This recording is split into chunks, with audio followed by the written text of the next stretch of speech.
Les conditions de vie sont épouvantables. Hébergement de fortune peu sûr, déchets et ordures partout.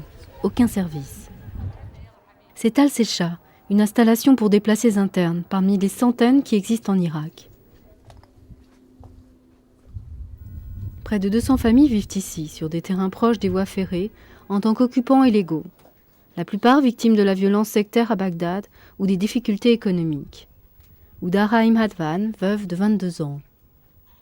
كان زوجي يعني يشتغل يبيع غاز أعمال حرة طلع والعصر جابوا لنا الحرس وطني رحنا للمستشفى لقيناه مقتول رحنا قالوا سيارة طبقت عليه كتلته ومشت.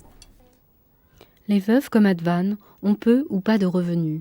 Elles doivent souvent retirer leurs enfants de l'école pour qu'ils aident à subvenir aux besoins de la famille.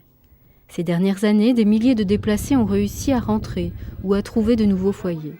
Mais le HCR estime qu'il y a encore 1 300 000 déplacés en Irak, dont plus de 500 000 vivent dans des bidonvilles comme ceux-là.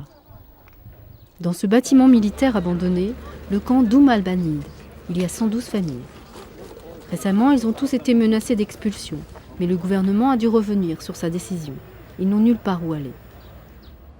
Antonio Guterres, le haut-commissaire des Nations Unies pour les réfugiés, a rencontré plusieurs familles lors d'une visite à al-Banid.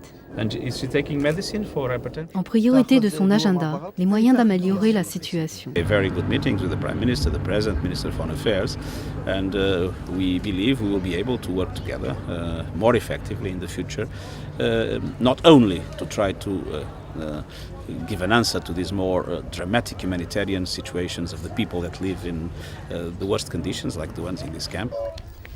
Shikouk est l'une des plus grandes installations de déplacés dans le pays. Elle accueille plus de 3000 familles.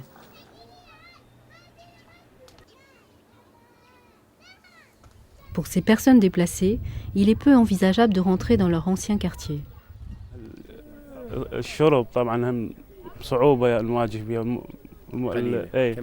الأمور الصحية يعني من يتمرض عندنا أحد صعوبة نوصل للمستشفى والطرق ده تشوفونها أنتم يعني حاليا الطرق. Mohamed s'occupe de 6 garçons. Certains sont les siens, d'autres sont orphelins.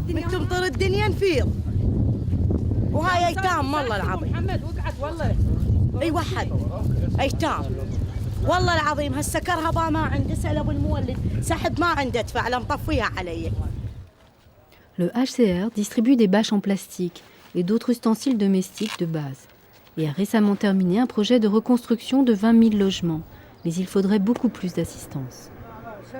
Les déplacés internes déclarent que recevoir un carré de terrain ou un appartement à eux serait un bon début. C'est seulement à ce moment, disent-ils, qu'ils seront capables de retrouver des racines et d'avoir une chance de recommencer leur vie.